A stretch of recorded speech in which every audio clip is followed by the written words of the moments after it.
Aku dibuat syok. Suami kerap datang ke rumah ibuku untuk antar jemput anak sekolah. Beberapa bulan kemudian ibuku tiba-tiba hamil. Saat tahu pelakunya aku pun menangis ternyata.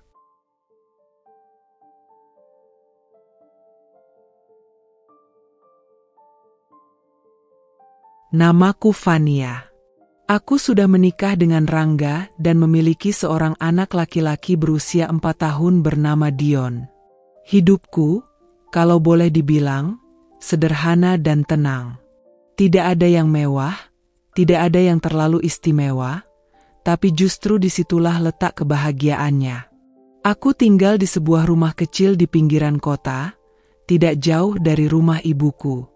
Hanya butuh 10 menit berjalan kaki untuk sampai ke sana. Dan karena aku baru saja diterima bekerja di sebuah kantor administrasi swasta, hampir setiap hari aku menitipkan Dion pada ibuku. Ibuku, seorang janda yang sudah lama hidup sendiri sejak ayah meninggal, tampak tak pernah lelah merawat cucunya. Setiap kali aku membuka pintu rumah tua itu, aroma kayu yang masih melekat sejak aku kecil selalu menyambutku. Ada kehangatan yang sulit digambarkan dengan kata-kata. Assalamualaikum, seruku setiap kali masuk. Waalaikumsalam. Fen, Dion, ayo masuk. Suara ibu selalu terdengar riang dari ruang tengah. Biasanya, ia langsung menghampiri Dion, mengangkatnya tinggi-tinggi hingga anakku tertawa cekikikan. Cucu kesayangan Eyang, ayo peluk Eyang dulu. Aku hanya tersenyum, menaruh tas Dion yang berisi baju ganti dan mainannya. Rasanya seperti mengulang masa kecilku, hanya saja kali ini aku yang menjadi ibu, dan ibuku tetap menjadi tempat paling aman untukku bersandar. Suatu pagi, aku datang bersama Rangga. Kami berangkat lebih awal karena kantorku mengadakan rapat penting. Begitu pintu rumah ibu terbuka, Dion langsung berlari kecil. Eyang, Eyang, seru Dion dengan wajah berseri-seri. Ibuku menyambutnya dengan tangan terbuka. Waduh, siapa ini? Anak siapa ini yang ganteng sekali? Anaknya ayah Rangga, dong, jawab Dion polos sambil tertawa. Aku ikut tertawa, begitu pula ibu. Rangga hanya tersenyum sambil menghela napas. Seperti biasanya kalau melihat Dion begitu dekat dengan ibuku. Bu, ini aku titip Dion ya. Nanti sore aku jemput. Insya Allah jam 5, kataku sambil menyalami tangan ibu. Ya, Fen. Kamu kerja hati-hati. Jangan lupa makan siang, jangan sampai telat. Jangan sampai sakit, ya? Nasihat ibu selalu sama setiap hari, dan entah kenapa aku tak pernah bosan mendengarnya. Rangga menambahkan, titip Dion ya, Bu. Kalau nakal, dimarahi saja. Ibuku melirik menantunya itu sambil tertawa kecil. Ah, Rangga, anakmu gak pernah nakal kok. Kalau rame, ya namanya anak kecil. Jangan sampai kamu gak sabaran, loh. Rangga tersenyum kecut. Hehe, iya, Bu. Aku menangkap ekspresi Rangga. Sejujurnya, Rangga sering merasa canggung dengan ibuku. Mungkin karena ibu tipe orang yang apa adanya, selalu bicara blak-blakan. Sedangkan Rangga, orangnya agak tertutup. Sebelum berangkat, aku sempat duduk sebentar menemani ibu. Dion sudah asyik bermain balok di ruang tamu. Ibu sehat, kan? Tanyaku sambil menatap wajah tuanya. Ada keriput di sana, garis-garis yang menjadi saksi betapa banyak beban pernah ia tanggung sendirian. Alhamdulillah sehat, Fen. Kalau ada Dion, ibu malah merasa lebih semangat. Rumah ini sepi kalau nggak ada suara anak kecil. Aku mengangguk, merasakan rasa harum merambati dadaku. Aku senang Dion bisa dekat sama ibu. Jadi aku nggak terlalu khawatir waktu ninggalin dia kerja. Ibu menggenggam tanganku. Ibu juga senang kamu sudah kerja lagi. Jangan merasa bersalah titipin Dion. Justru ibu merasa lebih hidup. Bu, aku menggigit bibir, menahan air mata yang tiba-tiba ingin jatuh. Aku tahu betul ibu sudah terlalu lama sendiri sejak ayah meninggal. Tapi ia tidak pernah menunjukkan kesedihan itu. Ia memilih mengisi hari-harinya dengan hal-hal kecil, seperti berkebun, menjahit, atau kini merawat cucunya. Rangga yang sedari tadi berdiri akhirnya berkata, "Fen, kita berangkat dulu. Nanti terlambat rapat." "Oh, iya." Aku segera berdiri, mencium tangan ibu sekali lagi. "Ibu doakan ya, kerja kalian lancar. Jangan lupa pulang jemput Dion. Kalau telat, nanti cucu ibu bisa ngambek," kata ibu sambil mengedipkan mata pada Dion. "Ayah, jangan telat ya," Dion ikut menimpali. Kami semua tertawa lagi sebelum akhirnya aku dan Rangga benar-benar pergi. Hari-hari berikutnya berjalan hampir sama. Pagi-pagi aku mengantar Dion ke rumah ibu, lalu sore menjemputnya. Tapi di balik rutinitas itu, aku mulai merasakan sesuatu. Kedekatan Dion dengan ibu ternyata semakin erat. Kadang, ketika aku datang menjemput, Dion malah enggan pulang. "Dion, ayo pulang sama mama," kataku suatu sore. "Enggak mau. Mau sama eyang dulu," rengek Dion sambil memeluk kaki ibuku. Aku tersenyum kikuk, sementara ibu tertawa geli. "Ya ampun, cucu ini. Mama kan capek kerja seharian, harus ditemenin. Nanti besok main lagi sama eyang, ya?" Dion menggeleng. "Mau tidur sama eyang aja." Rangga yang baru datang dari kantor ikut mendengar percakapan itu. Ia langsung memasang wajah serius. "Dion, jangan manja. Pulang sekarang." Nada suaranya tegas, membuat Dion menunduk. Ibu menepuk bahu Rangga pelan. "Rangga, jangan keras begitu. Anak kecil kan wajar kalau dekat sama eyangnya." "Bukan begitu, Bu. Saya nggak mau Dion terbiasa lebih dekat ke orang lain ketimbang ke orang tuanya sendiri," balas Rangga. Aku buru-buru menengahi. "Sudahlah, kita pulang aja. Besok kan Dion bisa main lagi." Dengan berat hati, Dion akhirnya menurut. Tapi sepanjang perjalanan pulang, ia diam saja. Aku tahu hatinya kecewa. Di rumah, aku mencoba menghiburnya. "Dion sayang, Mama senang Dion dekat sama eyang. Tapi Dion juga harus sayang sama ayah dan mama, ya?" Dion mengangguk pelan. "Aku sayang semua, tapi aku suka rumah eyang. Hangat." Jawaban polos itu membuatku termenung. Rumah hangat, sesuatu yang bahkan anak kecil pun bisa merasakan.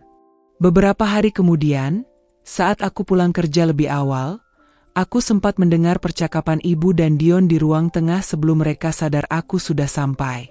"Eyang, kalau aku besar nanti, aku mau jagain eyang terus. Mama kan sibuk kerja, ayah juga. Tapi aku mau sama eyang," kata Dion dengan suara lirih. Hatiku tercekat mendengarnya. Ada rasa haru sekaligus rasa bersalah. Aku tahu Dion merindukan perhatian lebih dariku, tapi aku juga ingin tetap bekerja untuk membantu ekonomi keluarga. Ibu hanya tersenyum, mengelus kepala cucunya. "Cucu eyang baik sekali. Tapi ingat ya, sayang, mama dan ayahmu juga sayang sama kamu. Jangan pernah merasa sendirian." Aku masuk ruangan dengan mata berkaca-kaca. "Dion." Dion menoleh kaget, lalu berlari memelukku. "Mama." Beberapa bulan setelah aku mulai bekerja, aku mulai memperhatikan sesuatu yang mengusik pikiranku. Ibuku sering terlihat lelah. Wajahnya pucat, langkahnya tidak setegap biasanya. Kadang, saat aku menjemput Dion di sore hari, kudapati ibu duduk terkulai di kursi kayu dekat jendela. Pandangannya kosong menatap jalanan sepi di depan rumah. Awalnya, Aku mengira itu hanya karena usianya yang makin menua. Maklum, ibu sudah lewat kepala 5, dan sejak ayah meninggal, ia memang jarang punya teman ngobrol selain aku dan Dion. Tapi semakin hari, rasa khawatirku makin menguat. Sore itu, aku pulang lebih cepat dari kantor. Begitu masuk rumah ibu, aku melihat Dion sedang menggambar di lantai, sementara ibuku duduk bersandar di sofa, wajahnya pucat. "Bu, ibu nggak apa-apa?" tanyaku panik, langsung menghampirinya. Ibuku berusaha tersenyum. "Nggak apa-apa, Fen. Tadi cuma agak pusing sedikit. Mungkin kecapean saja." Aku meraih tangannya. Hangat, tapi lemas. "Kecapean gimana, Bu? Kan ibu cuma di rumah. Masa sampai pucat begini?" Ibu tertawa kecil, mencoba menenangkan. Namanya juga orang tua. Badan udah nggak sekuat dulu. Tapi aku tidak puas dengan jawabannya. "Bu, ibu harus periksa ke dokter. Aku nggak mau ambil risiko.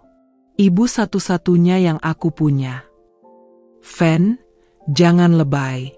Ibu sehat kok. Tadi juga sudah makan. Cuma ya, kadang kalau Dion lari-lari ke sana kemari, ibu ikut ngos-ngosan ngejar dia."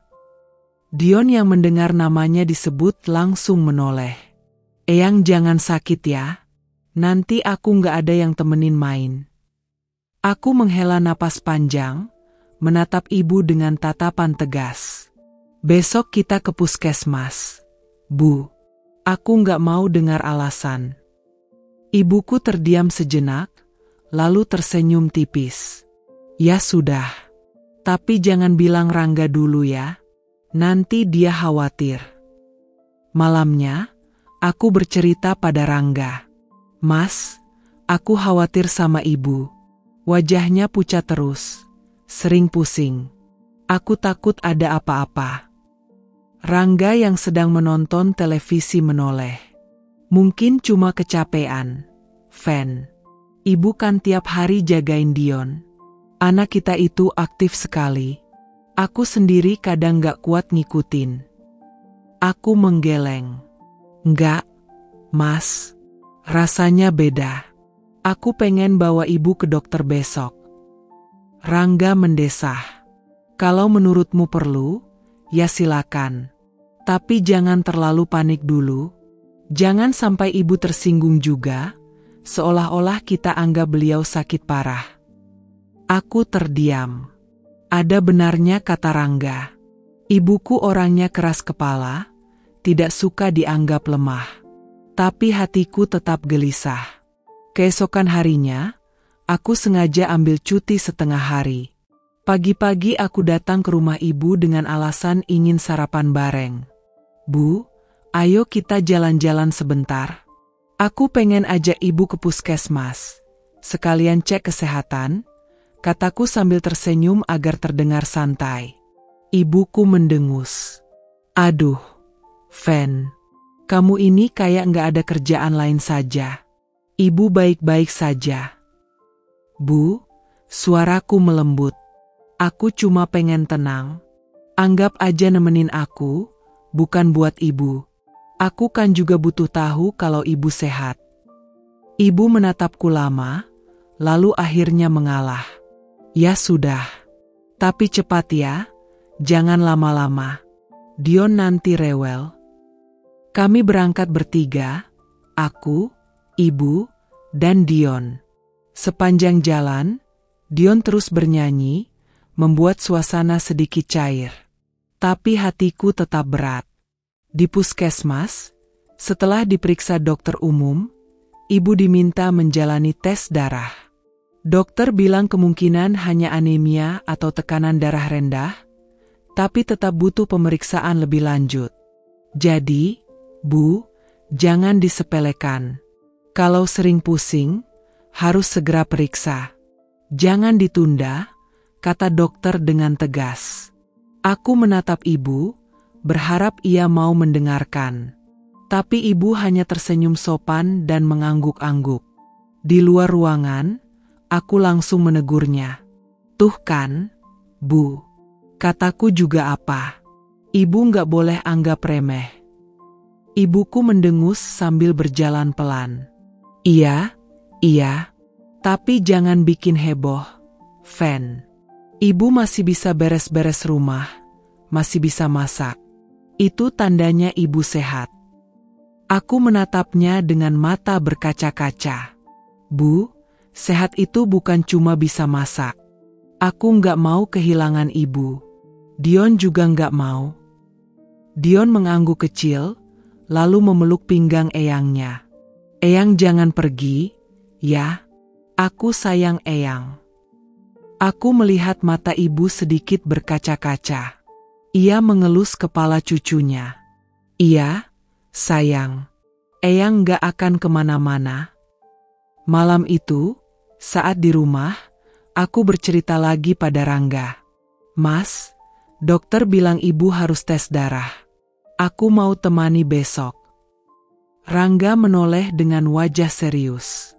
Fen, aku ngerti kamu sayang sama ibu. Tapi kalau sampai sakit beneran, kita harus siap juga. Maksudku, siapa yang akan jaga Dion kalau ibu harus istirahat? Pertanyaan itu membuat dadaku sesak. Selama ini, aku terlalu mengandalkan ibu. Kalau ia jatuh sakit, bagaimana dengan Dion? Aku menunduk. Aku nggak tahu, Mas. Tapi aku nggak mau mikir sejauh itu dulu. Yang penting sekarang ibu harus diperiksa tuntas. Rangga mengangguk, lalu menggenggam tanganku. Baik, aku dukung kamu. Hari-hari setelahnya terasa penuh ketegangan. Ibuku tetap keras kepala. Meski sudah tahu harus cek kesehatan, ia masih saja bilang dirinya baik-baik saja. Suatu sore, ketika aku menjemput Dion, aku melihat ibu sedang duduk di dapur sambil memegangi kepalanya. Bu, kenapa lagi? Seruku panik. Ibuku buru-buru melepaskan tangannya dari kepala. Nggak apa-apa, Fen. Tadi berdiri terlalu cepat. Aku mendekat, hampir menangis. Bu, jangan bohongi aku. Aku lihat sendiri ibu nggak kuat. Ibu menatapku dengan mata teduh. Fania, kamu jangan khawatir berlebihan. Hidup ini memang jalannya begitu. Ibu sudah tua. Kalau sakit, itu wajar. Kamu jangan sampai terbebani. Aku menggeleng keras. Enggak, Bu. Aku nggak peduli harus sesibuk apa. Aku mau jagain ibu. Ibu nggak boleh hadapi ini sendirian. Dion yang dari tadi bermain mobil-mobilan tiba-tiba ikut bicara, suaranya polos. Mama, kalau Eyang sakit, aku boleh jagain juga? Aku kan sayang sama Eyang. Lama-lama, aku makin menyadari ada sesuatu yang aneh dengan ibu. Tubuhnya berubah. Ia lebih sering memakai baju longgar, seperti ingin menutupi sesuatu. Tapi meski longgar, aku tetap bisa melihat bentuk tubuhnya yang sedikit berbeda. Perutnya tampak membesar, tidak seperti biasanya. Awalnya aku mencoba berpikir positif. Mungkin itu karena berat badan ibu bertambah. Atau mungkin hanya kembung karena masuk angin, seperti alasan yang selalu ia ucapkan ketika aku bertanya. Bu, kok ibu sekarang sering pakai daster yang longgar-longgar terus? Biasanya kan ibu suka pakai kebaya rumah atau baju biasa. Ibu menoleh sebentar lalu tersenyum tipis. Ah, Fen. Ibu cuma pengen nyaman aja. Badan ibu gampang gerah. Aku menatapnya curiga. Tapi kok perut ibu kayak agak besar ya? Ibu nggak apa-apa. Ibu buru-buru menepuk perutnya, lalu terkekeh. Halah, ini MAH perut orang tua. Namanya juga sering kembung. Masuk angin biasa. Aku masih belum puas. Bu, jangan-jangan ini penyakit serius? Harusnya kita periksa lagi, jangan cuma dibilang angin-anginan. Nada suaranya berubah lebih tegas. Fania, jangan lebay. Ibu ini masih kuat. Jangan suka mikir macam-macam. Aku tercekat. Suara ibu terdengar sedikit meninggi, berbeda dari biasanya yang selalu lembut. Aku pun memilih diam, meski hatiku berkecamuk. Malamnya, aku menceritakan hal itu pada Rangga. Mas, aku beneran bingung. Perut ibu kok makin besar. Aku takut ada penyakit serius. Tumor, atau apa gitu. Rangga yang sedang membuka laptop mendongak dengan wajah serius. Kamu yakin? Jangan-jangan cuma karena gemukan? Aku menggeleng. Enggak, Mas. Aku tinggal sama ibu dari kecil, aku tahu betul tubuhnya. Ibu itu enggak pernah sampai perutnya begitu. Sekarang jelas banget. Rangga menghela napas panjang, lalu menutup laptopnya. Fen, kalau kamu curiga, sebaiknya kamu bicarakan baik-baik. Tapi jangan nyerang ibu dengan pertanyaan yang bikin dia tersinggung. Ibu kan sensitif soal tubuhnya sekarang. Aku menunduk, menggenggam jemariku sendiri. Tapi aku takut. Mas, kalau ternyata penyakit serius, aku nggak siap. Rangga mendekat, memegang tanganku. Kita siapin hati sama-sama, ya. Jangan langsung panik. Besok coba ajak ibu periksa lagi. Kalau perlu aku ikut. Beberapa hari kemudian, aku sengaja datang lebih awal menjemput Dion. Kupikir kalau aku datang tiba-tiba, aku bisa melihat bagaimana kondisi ibu sebenarnya. Begitu masuk rumah, aku mendapati ibu sedang duduk di kursi sambil mengelus perutnya pelan, seolah ada yang sakit di sana. Wajahnya sedikit meringis. Bu, suaraku tercekat. Ibuku kaget, buru-buru menjatuhkan tangannya dan merapikan posisi duduknya. Fen, kok cepat pulang? Bukannya biasanya sore? Aku mendekat, menatap perutnya yang jelas membesar meski ia berusaha menutupinya dengan daster longgar. Bu, jujur sama aku. Ada apa sebenarnya? Kenapa perut ibu bisa begini? Ibu tersenyum kikuk. Ya ampun, anak ini. Perut orang tua tuh gampang kembung. Tadi siang makan sambal kebanyakan, jadinya begah. Aku menatapnya tak percaya. Bu, jangan bercanda. Aku lihat sendiri tadi ibu megang perut kayak orang kesakitan. Itu bukan sekadar kembung. Suasana hening sejenak.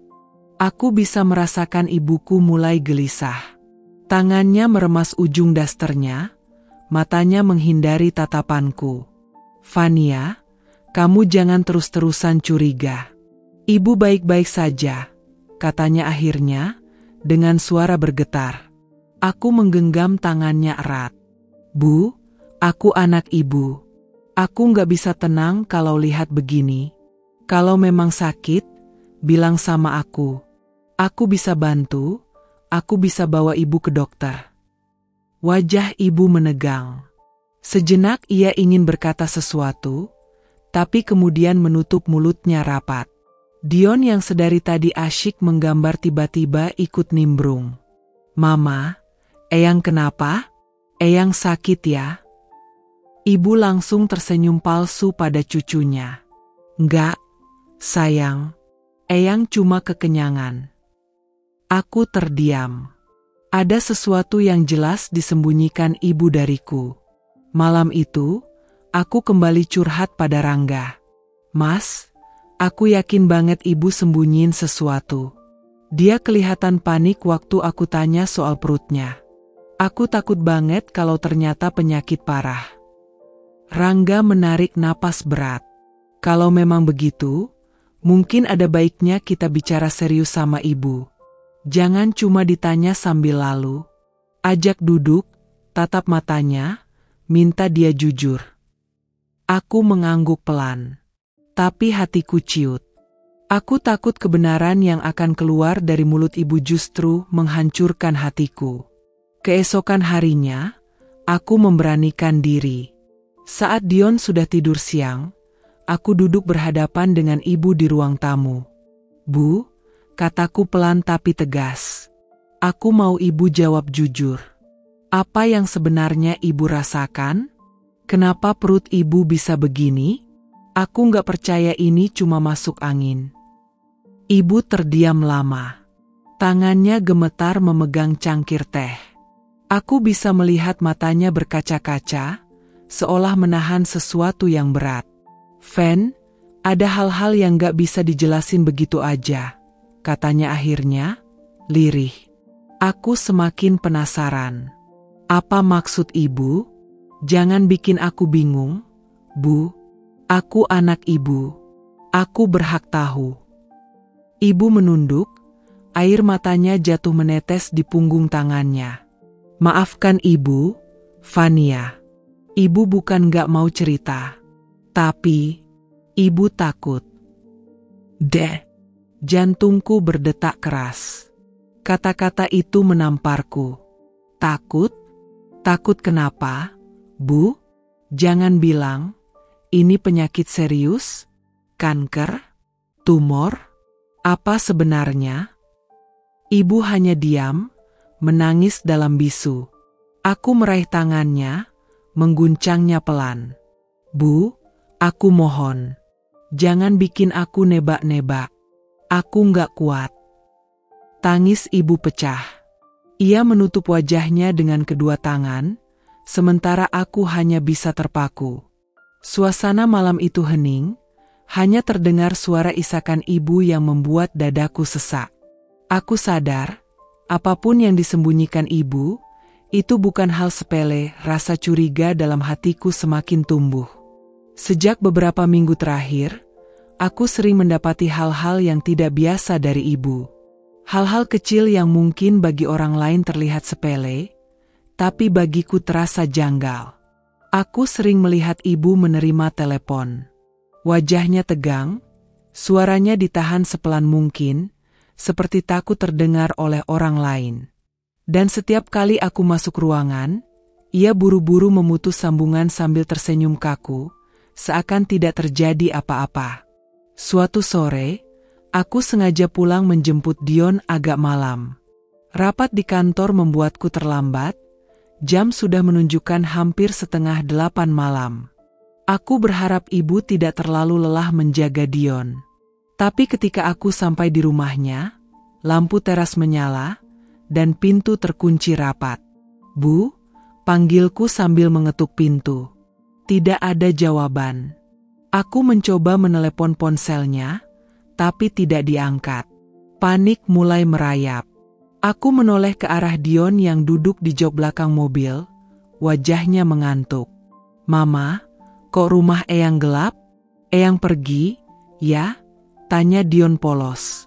Aku hanya bisa menjawab lirih. "Entahlah, sayang. Mungkin Eyang sebentar lagi pulang." Kami menunggu hampir setengah jam di teras rumah itu. Angin malam menusuk kulit, membuatku semakin gelisah. Akhirnya, sekitar jam 8 lebih, aku melihat ibu datang dari ujung jalan. Ia terburu-buru, membawa kantong plastik hitam besar di tangannya. "Bu," seruku begitu melihatnya. Ibuku tampak terkejut. "Fania, kok kamu belum pulang?" Aku berdiri, mencoba menahan gejolak hatiku. Aku datang menjemput Dion.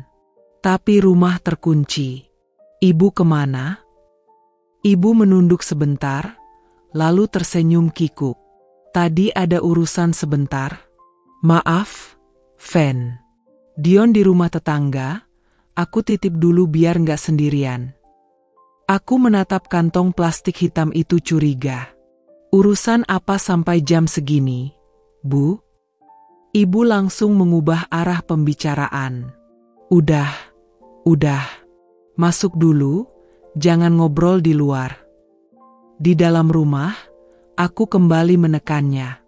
"Bu, aku sering lihat ibu terima telepon diam-diam. Sekarang ibu pulang malam, bawa barang entah apa. Sebenarnya ada apa? Kenapa harus sembunyi-sembunyi dari aku? Wajah ibu berubah dingin. Fania, kamu jangan kepo berlebihan. Tidak semua urusan ibu harus kamu tahu. Aku terdiam. Kata-katanya seperti pisau yang menusuk dada. Bu, aku ini anak ibu. Aku cuma khawatir. Dari dulu kita nggak pernah punya rahasia. Suasana hening. Aku bisa melihat mata ibu berkilat, seakan menyimpan sesuatu yang berat. Ia membuka mulut, ingin bicara, tapi lalu menutupnya kembali. Sudah, Fen. Jangan bahas lagi, katanya singkat sambil berjalan ke dapur. Aku tercekat, tidak tahu harus berkata apa. Malam itu, aku menceritakan semuanya pada Rangga. Mas, aku makin yakin ibu nyembunyiin sesuatu. Tadi aku lihat sendiri dia pulang malam bawa kantong plastik besar. Pas aku tanya, jawabannya ngelantur. Rangga mendengarkan sambil memijat pelipisnya. Fen, bisa jadi itu cuma pikiranmu aja yang kebanyakan. Ibu mungkin habis belanja, atau bantu tetangga. Kamu jangan langsung nuduh macam-macam. Aku menggeleng cepat. Enggak, Mas. Aku tahu tatapan ibu. Dia kelihatan takut kalau aku tahu. Aku nggak bisa tenang. Rangga menghela napas panjang. Kalau gitu, kamu jangan buru-buru konfrontasi. Amati dulu. Kalau benar ada yang disembunyikan, nanti akan kelihatan sendiri. Aku menggigit bibir. Aku takut. Mas, kalau yang disembunyikan itu hal besar, gimana? Rangga menatapku serius. Kamu siapin hati. Apapun yang terjadi, kita hadapi sama-sama. Hari-hari berikutnya, rasa curigaku makin menjadi. Aku memperhatikan ibu dengan seksama. Beberapa kali aku mendengar suara telepon di kamar, suaranya pelan, seperti berbisik. Ketika aku mendekat, ia buru-buru menutup panggilan. Pernah suatu kali, aku sengaja berdiri di depan pintu kamar, mendengarkan. Ya, nanti, jangan hubungi aku malam-malam begini lagi. Anak-anakku bisa curiga. Suara ibu lirih, jelas terdengar cemas. Aku menahan napas. Hatiku berdegup kencang. Siapa yang menelepon ibu malam-malam begini? Aku mengetuk pintu dengan sengaja, pura-pura hendak memanggilnya. Begitu aku masuk, ibu sudah duduk tenang di kursi, seakan tidak terjadi apa-apa. Fen, ada apa? Tanyanya datar. Aku menatapnya lekat-lekat. Enggak, aku cuma mau bilang Dion sudah tidur. Oh, ya sudah. Ibu mau istirahat juga. Aku keluar kamar dengan hati gelisah. Rasanya seperti sedang hidup bersama orang asing, bukan ibu yang kukenal sejak kecil. Beberapa hari kemudian, sebuah kejadian kembali memperkuat kecurigaanku. Aku datang ke rumah ibu lebih awal dari biasanya. Pintu tidak terkunci, jadi aku masuk begitu saja. Bu, panggilku.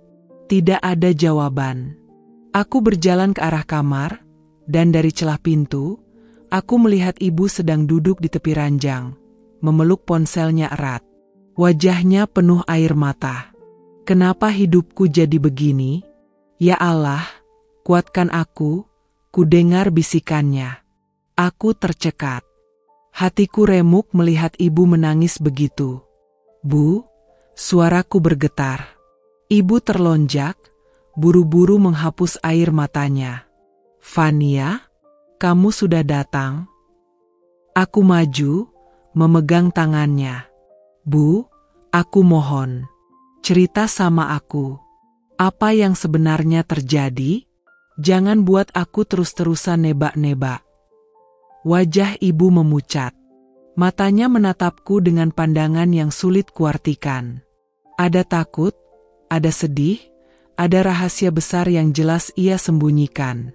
Fania, Ini bukan waktunya, katanya akhirnya. Suatu hari nanti kamu akan tahu. Tapi jangan sekarang. Aku hampir menangis. Bu, kenapa harus rahasia? Aku anak ibu. Aku berhak tahu. Ibu memalingkan wajahnya. Percayalah, kalau kamu tahu sekarang, kamu justru akan terluka. Kata-kata itu membuatku semakin hancur. Aku sadar, ada sesuatu yang sangat besar dan berat sedang ibu sembunyikan. Dan aku tahu, cepat atau lambat, semua akan terungkap. Malam itu udara terasa lebih dingin dari biasanya. Angin menyapu pelan dedaunan di halaman, menimbulkan suara gemerisik yang tak biasa. Aku baru saja selesai membereskan piring makan malam, ketika tak sengaja kulihat sesuatu dari celah jendela ruang tamu. Rangga, suamiku, berdiri di depan rumah bersama ibu. Wajah mereka tampak tegang, bahkan dari jarak sejauh ini aku bisa merasakan aura kegelisahan yang menguar. Aku menahan langkahku, memilih bersembunyi di balik tirai. Mereka berbicara lirih, hampir berbisik. Namun sesekali suara Rangga meninggi. Apa ibu yakin ini tidak akan terbongkar? Suara Rangga terdengar jelas, berat penuh tekanan. Aku membeku. Ada sesuatu yang disembunyikan. Apa yang mereka maksud dengan terbongkar? Ibu mengusap perutnya pelan, gerakan yang membuat dadaku serasa diremas. Aku menelan ludah, jantungku berdegup begitu cepat. Perut yang semakin membesar itu, selama ini kupikir hanya masuk angin atau masalah kesehatan biasa.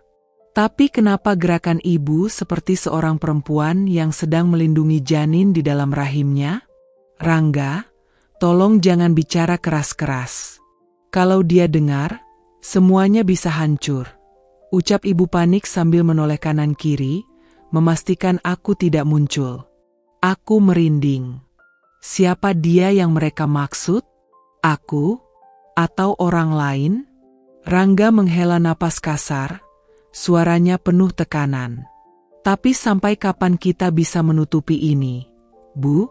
Perut ibu makin kelihatan. Kalau ada yang tahu, bagaimana? Darahku seperti berhenti mengalir. Aku menutup mulut dengan kedua tanganku agar tidak bersuara. Perasaan takut bercampur marah mulai menyesakkan dada. Apa sebenarnya yang mereka sembunyikan dariku? Ibu menunduk, wajahnya penuh kecemasan. Aku sudah pikirkan segalanya. Yang penting, jangan sampai dia curiga lebih jauh. Kita harus pandai-pandai mengalihkan perhatian.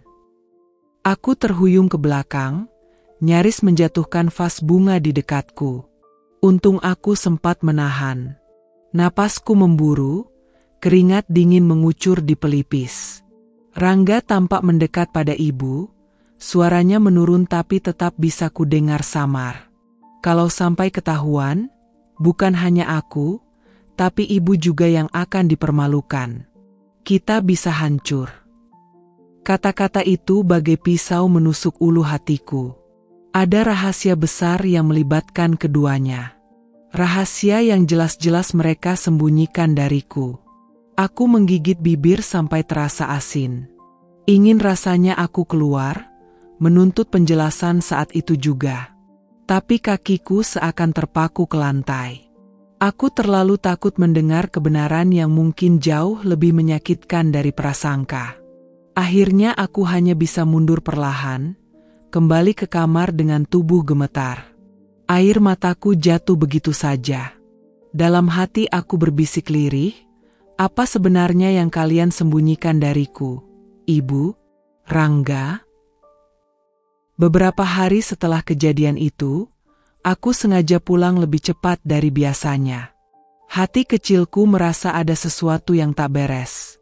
Dan benar saja, dari balik pintu kamar yang setengah terbuka, aku melihat Rangga, suamiku, mengulurkan sejumlah uang kepada ibu. Tangannya cepat, seolah takut ketahuan. Ibu menerimanya dengan wajah cemas. Aku tercekat. Darahku mendidih. Apa yang mereka lakukan di belakangku, batinku bergejolak. Tanganku hampir refleks mendorong pintu dan menuntut penjelasan, tapi aku menahan diri. Aku memilih mundur beberapa langkah, pura-pura belum melihat apa-apa. Beberapa menit kemudian, saat aku masuk, Rangga sudah duduk di ruang tamu sambil menyalakan televisi. Ibu buru-buru masuk ke kamarnya, membawa sebuah amplop coklat yang ia sembunyikan di balik dasternya. Aku mencoba bersikap tenang. "Mas, tadi ngobrol sama ibu ya?" tanyaku sambil duduk di sampingnya. Rangga tersenyum canggung. "Iya, cuma ngobrol biasa, kok." "Ngobrol biasa?" Aku menatapnya dalam-dalam. "Ngobrol sampai harus ngasih uang?" Wajahnya kaku seketika. "Kamu lihat?" Suaranya merendah, seolah tertangkap basah. Aku mengangguk, dadaku sesak. "Mas, sebenarnya ada apa? Kenapa kamu ngasih uang diam-diam ke ibu? Kalau ibu butuh, kenapa nggak bilang ke aku sekalian? Kenapa harus sembunyi-sembunyi?" Rangga gelagapan. "Ini cuma urusan kecil. Ibu butuh tambahan, katanya ada yang harus dibeli. Aku cuma mau bantu." Aku menghela napas panjang, mencoba menahan tangis. "Mas, jangan anggap aku bodoh. Aku lihat cara kalian, seolah-olah sedang menutupi sesuatu. Ibu juga akhir-akhir ini aneh. Sering keluar malam, sering nelpon diam-diam. Dan sekarang, kamu kasih dia uang tanpa bilang apa-apa ke aku." Rangga terdiam, keringat tipis muncul di keningnya. "Sayang, percayalah. Aku nggak ngapa-ngapain. Aku cuma bantu ibu." "Tapi kenapa harus sembunyi-sembunyi?" Suaraku meninggi. "Kamu suamiku, Rangga. Seharusnya aku tahu apa yang kamu lakukan. Apalagi kalau itu menyangkut ibuku sendiri. Apa kalian berdua ada hubungan yang nggak seharusnya?" Pertanyaan itu keluar begitu saja, meluncur tanpa bisa kutahan. Dan setelahnya, suasana langsung membeku. Rangga menatapku dengan mata membelalak, seolah kaget aku bisa berpikir sejauh itu. "Sayang, jangan ngomong sembarangan." Suaranya meninggi. "Aku sama ibu? Kamu gila ya?" Aku menutup mulutku dengan tangan, sadar ucapanku terlalu keras. Tapi rasa curiga itu terus menjeratku, membuat napasku sesak. Sementara di kamarnya, aku bisa mendengar suara pintu digembok dari dalam. Ibu memilih diam, seolah tak mau terlibat. Malam itu, aku menangis di kamar. Dadaku penuh tanda tanya yang belum terjawab. Suamiku dan ibuku, dua orang yang seharusnya paling kupercaya, justru membuatku merasa seperti orang asing di rumah sendiri. Malam itu, udara begitu pengap meski jendela kamar sudah terbuka lebar. Angin sama sekali tak mampu menenangkan dada yang sesak. Aku sudah terlalu lama menyimpan kecurigaan. Sejak melihat Rangga beberapa kali berbisik-bisik dengan ibu di teras rumah, lalu diam-diam memberikan sejumlah uang tanpa sepengetahuanku, pikiranku benar-benar tidak bisa tenang. Aku mondar-mandir di kamar, menunggu saat yang tepat untuk mengungkapkan semuanya. Dan ketika Rangga akhirnya masuk, meletakkan tas kerjanya dengan wajah lelah, aku tak bisa lagi menahan diri. "Rangga," suaraku terdengar bergetar, tapi tegas. "Aku ingin bicara sekarang juga. Jangan ada lagi alasan sibuk atau lelah." Ia menoleh dengan alis terangkat. "Ada apa? Wajahmu tegang sekali." Aku berdiri tegak di depannya, menatap matanya tajam. "Kau pikir aku tidak tahu? Kau pikir aku buta?" Rangga terdiam sejenak, seolah tak mengerti. "Maksudmu apa?" "Aku lihat sendiri, Rangga. Kau berkali-kali bicara serius dengan ibu di luar rumah. Malam itu kalian tampak begitu gelisah, seperti menyembunyikan sesuatu dariku. Dan beberapa hari lalu, aku melihatmu memberi uang pada ibu. Diam-diam. Kenapa kau tidak pernah cerita padaku? Suaraku meninggi, nyaris bergetar karena emosi. Rangga langsung menghela napas, duduk di tepi ranjang, lalu menatapku. Astaga, jadi ini yang kau pikirkan selama ini. Apa aku salah kalau berpikir begitu? Suaraku pecah. Rangga, kau suamiku. Kenapa harus ada rahasia antara kau dengan ibuku sendiri? Kau tahu apa rasanya melihat kalian begitu dekat di belakangku. Ia berdiri, mendekat, berusaha menyentuh tanganku. Tapi aku menepisnya kasar. Aku tidak mau kau menyentuhku sebelum kau jujur, bentakku. Wajah Rangga memerah, suaranya ikut meninggi. Tidak ada yang perlu kau curigai. Aku bersumpah demi Tuhan, aku tidak pernah, tidak akan pernah, berkhianat padamu, apalagi dengan ibumu sendiri. Jangan main-main dengan sumpah, Rangga. Aku membalas dengan nada tajam. Kalau benar tidak ada apa-apa, kenapa kau sembunyikan? Kenapa harus terlihat seperti konspirasi? Aku istrimu, aku punya hak tahu.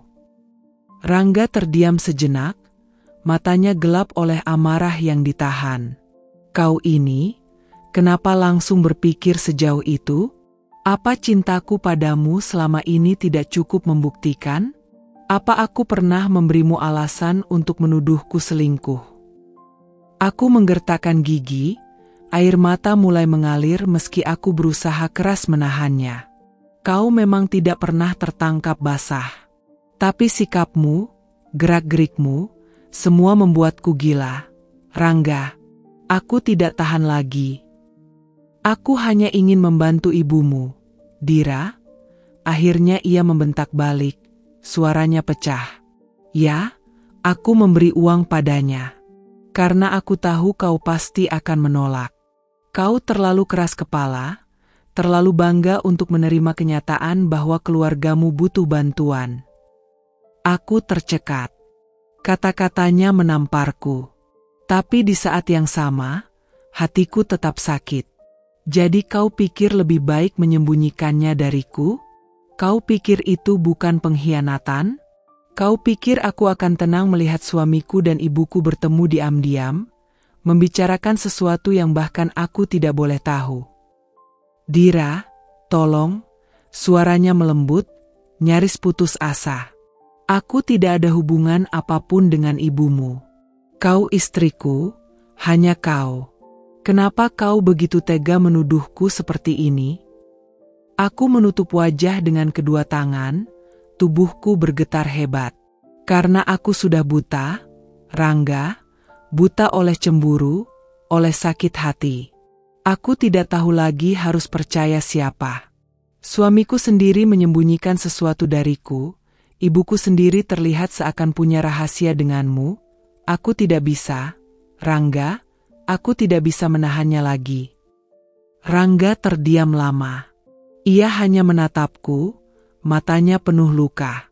Kalau begitu, apa yang kau inginkan dariku sekarang? Aku menurunkan tangan, menatapnya dengan air mata berlinang. Aku ingin kau berhenti menyembunyikan apapun dariku. Aku ingin kebenaran, Rangga. Tidak peduli seburuk apapun itu. Jangan pernah lagi membuatku merasa seperti orang asing di rumahku sendiri. Rangga akhirnya duduk, menunduk, wajahnya tertutup kedua telapak tangannya. Untuk pertama kalinya, aku melihatnya begitu hancur. Tapi hatiku tetap bergejolak, antara ingin percaya atau terus menolak. Malam itu, pertengkaran kami tidak berakhir dengan pelukan. Tidak ada damai, tidak ada maaf. Hanya dua hati yang sama-sama terluka, saling membentengi diri dengan kata-kata yang menusuk. Aku masuk ke kamar mandi, menutup pintu dengan keras, lalu menangis sejadi-jadinya. Sementara di luar, kudengar Rangga menghentakkan kursi dengan kesal. Dan malam itu, aku benar-benar merasa rumah kami bukan lagi tempat yang aman. Aku tidak bisa tidur malam itu. Pikiranku berputar-putar, penuh tanda tanya dan amarah yang menyesakkan dada.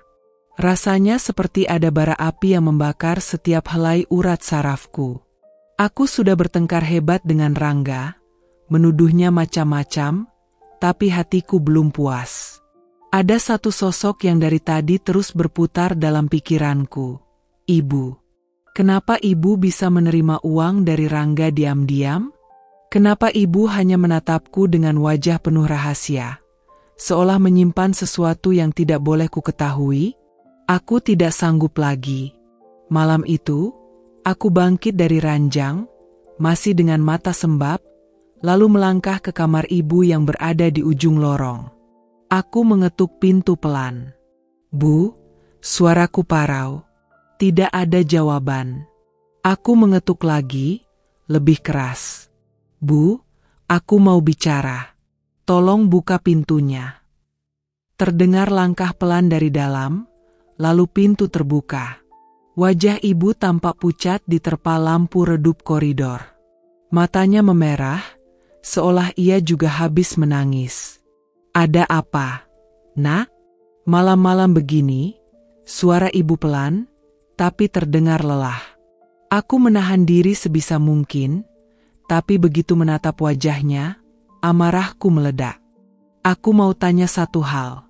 Bu, kenapa ibu menerima uang dari Rangga diam-diam? Kenapa tidak bilang padaku? Ibu terdiam. Tatapannya kosong. Sejenak ia hanya berdiri, seolah tidak tahu harus menjawab apa. Aku menunggu, dadaku bergemuruh. Jawab, Bu. Suaraku meninggi. Apa sebenarnya yang terjadi di belakangku? Jangan-jangan memang benar, ada sesuatu antara ibu dan Rangga. Wajah ibu seketika kaget. Astagfirullah, Nak, apa yang kamu katakan itu? Ibu dan Rangga? Kamu tegas sekali bicara begitu. Aku meremas jemariku sendiri. Lalu jelaskan. Kenapa ibu berbuat seakan menyembunyikan sesuatu?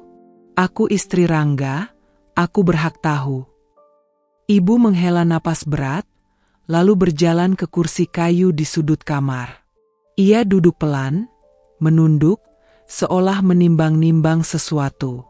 Aku ikut masuk, berdiri di hadapannya dengan tangan terlipat di dada, hening beberapa detik. Sampai akhirnya ibu bersuara lirih. Tidak semua hal bisa kamu tahu sekarang, Nak. Kata-kata itu membuat kepalaku seakan meledak. Aku hampir berteriak. Apa maksud ibu? Kenapa selalu begini?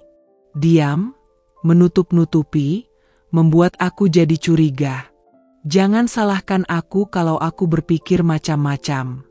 Aku sudah hampir gila, Bu. Aku menunduk, mataku berair. Suaraku bergetar. Aku bahkan bertengkar hebat dengan suamiku karena ini. Aku menuduh dia, menjalin hubungan terlarang dengan ibu. Apa ibu tahu sakitnya mengucapkan itu? Tapi aku sudah tidak tahu lagi harus percaya siapa. Ibu terkejut. Matanya membesar, wajahnya berubah pucat pasi. Astagfirullahaladzim, kamu bilang apa tadi? Kamu menuduh Rangga begitu. Aku mengangguk cepat, air mata mulai jatuh. Ya, karena dia memberi uang diam-diam pada ibu. Karena ibu pun hanya diam, tidak mau menjelaskan apa-apa. Apalagi yang harus kupikirkan, Bu? Ibu menggeleng lemah, menutup wajah dengan kedua tangannya. Bahunya bergetar, entah karena marah atau sedih. Ya Allah, apa yang sudah aku lakukan? Kenapa bisa sampai seperti ini? Aku mendekat, mengguncang pelan bahu ibu. Kalau memang tidak ada apa-apa, jelaskan. Kenapa harus sembunyi-sembunyi? Kenapa tidak terbuka padaku? Aku anakmu, Bu, bukan orang lain. Ibu menurunkan tangannya perlahan. Air matanya mengalir di pipi yang mulai keriput. Ia menatapku dengan pandangan penuh luka. Anakku, ada hal-hal yang ibu lakukan bukan karena ingin menyakitimu, tapi karena ibu ingin melindungimu. Percayalah, uang itu bukan untuk hal yang buruk. Aku semakin geram. Tapi kenapa harus sembunyi? Kalau memang untuk kebaikan, apa susahnya bilang padaku? Ibu terdiam lagi. Kali ini lebih lama. Jantungku berdetak tak karuan, menunggu jawaban yang tak kunjung keluar. Bu, aku mohon. Aku menunduk, suaraku melemah. Jangan biarkan aku terus berprasangka buruk. Kalau ada sesuatu, lebih baik aku tahu daripada terus dihantui pikiran-pikiran kotor ini. Ibu menarik napas panjang, lalu mengusap wajahnya. Nak, dengarkan baik-baik, tidak semua kebenaran bisa diungkap saat kamu mau. Ada waktunya. Ibu janji, semua akan jelas. Tapi sekarang, tolong bersabarlah. Aku tertegun. Rasanya tubuhku bergetar menahan amarah bercampur putus asa. Kata-kata ibu bagaikan pisau tumpul yang menusuk pelan tapi dalam. Tidak menjawab, tapi justru menambah banyak pertanyaan. Bersabar, aku menatapnya dengan mata merah. Bu, aku hampir kehilangan suamiku karena masalah ini. Aku hampir menghancurkan rumah tanggaku. Dan ibu masih bilang, bersabar? Ibu menunduk lagi. Nak, suaranya parau. Ibu tahu kamu tersiksa. Tapi percayalah, lebih baik kamu tidak tahu dulu. Aku terdiam, mataku berkaca-kaca. Amarah dan sakit hati bercampur jadi satu. Aku tidak percaya lagi. Bu, suaraku nyaris berbisik. Aku tidak tahu siapa yang harus kupercaya sekarang. Ibu atau Rangga? Suasana kamar itu hening. Hanya terdengar isak tangis pelan dari ibu, dan nafasku yang terengah menahan perasaan campur aduk. Aku berbalik, melangkah keluar dengan langkah berat. Tepat di depan pintu, aku berhenti sejenak, lalu berkata tanpa menoleh. Kalau memang ibu sayang padaku, seharusnya ibu tidak membuatku hancur begini. Aku anakmu, Bu, anakmu.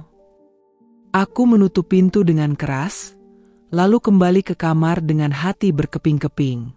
Dan malam itu, aku sadar, kadang, luka terdalam bukan berasal dari pengkhianatan pasangan, tapi dari rahasia seorang ibu yang terlalu berat untuk diungkap. Sejak malam pertengkaran itu, suasana rumahku berubah drastis. Aku mulai menjauh dari Rangga. Ada jarak yang tak terlihat tapi begitu terasa.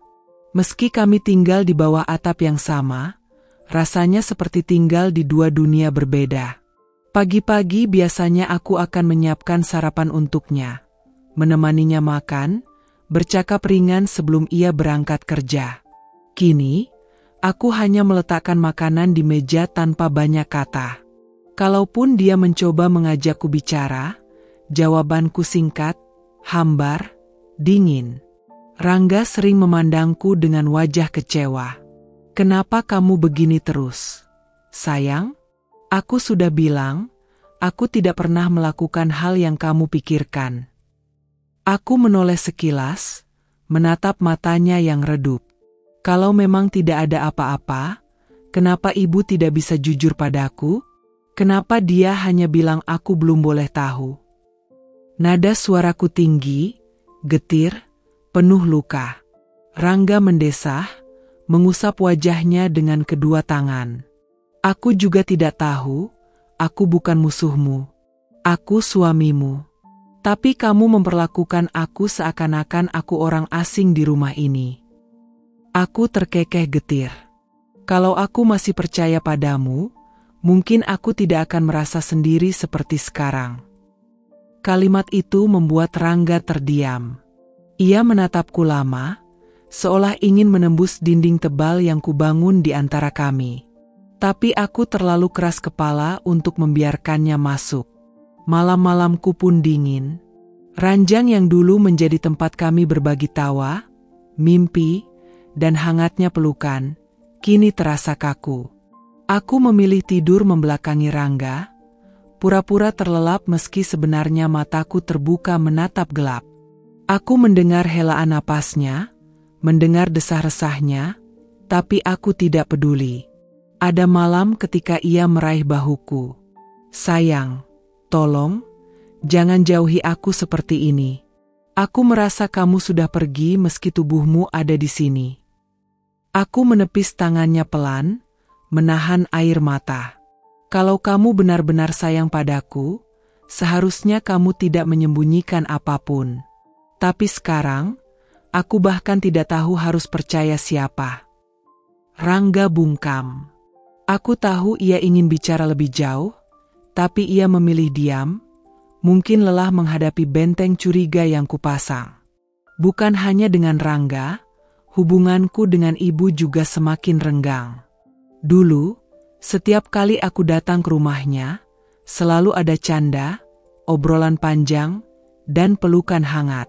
Kini, setiap kali aku melangkah masuk, jantungku berdegup tak tenang.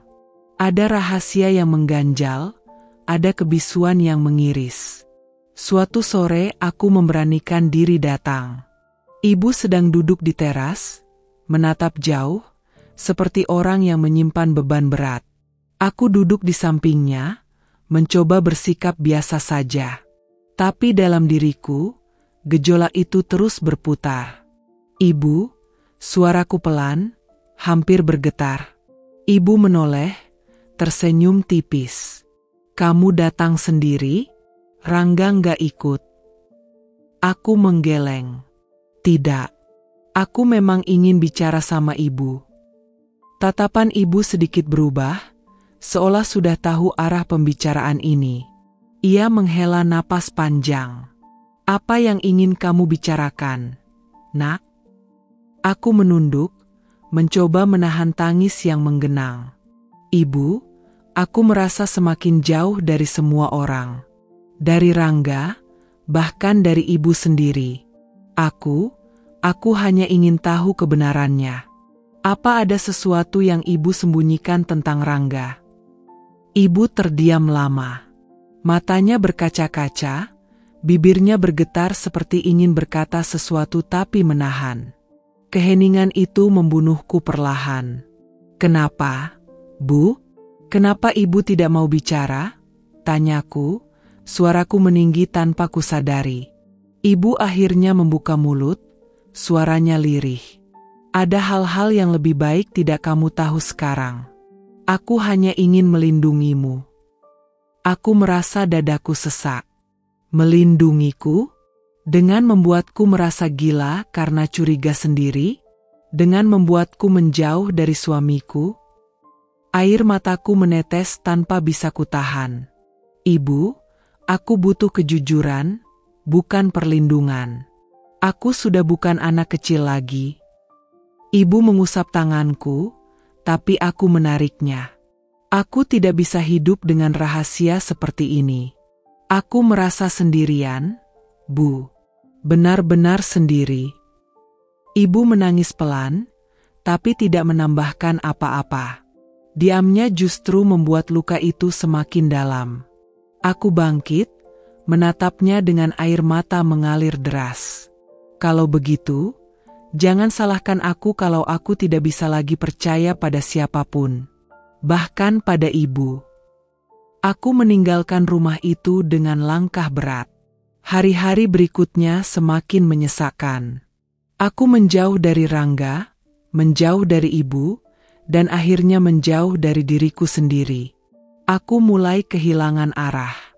Rumah yang seharusnya menjadi tempat pulang malah menjadi penjara. Suatu malam, aku duduk sendirian di ruang tamu, lampu temaram, udara dingin menusuk. Rangga mendekat, duduk di seberangku. Ia menatapku lama, lalu berkata dengan suara bergetar, "Kalau kamu terus seperti ini, aku takut kita tidak bisa bertahan." Kata-kata itu membuatku terpaku.